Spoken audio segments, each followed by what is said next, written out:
أعوذ بالله من الشيطان الرجيم. بسم الله الرحمن الرحيم. يا أيها المزمل قم الليل إلا قليلا نصفه أو انقص منه قليلا أو زد عليه ورتل القرآن ترتيلا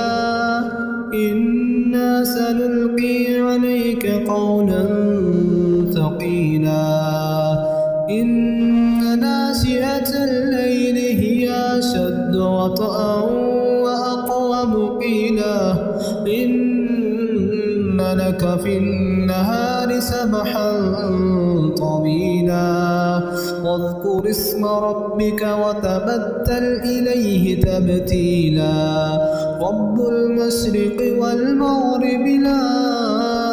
إله إلا هو فاتخذه وكيلا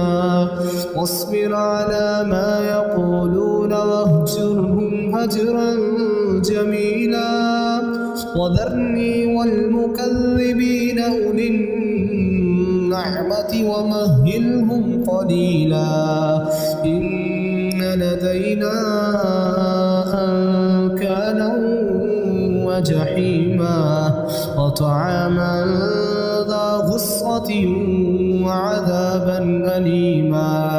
يوم ترجف الأرض والجبال وكانت الجبال كثيبا مهيلا إنا أرسلنا إليكم رسولا شاهدا عليكم كما أرسلنا إلى فرعون رسولا فعصى فرعون الرسول فأخذناه أخذا وبيلا فكيف تتقون إن كفرتم يوما يجعل الولدان شيبا السماء منفطر به كان وعده مفعولا إن هذه تذكرة فمن شاء اتخذ إلى ربه سبيلا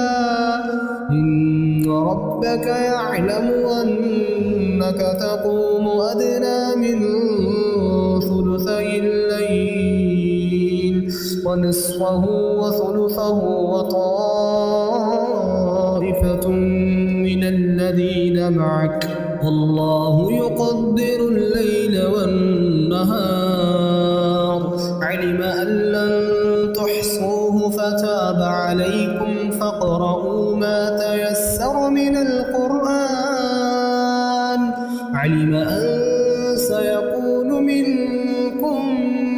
مرضى وآخرون يضربون في الأرض يبتغون من فضل الله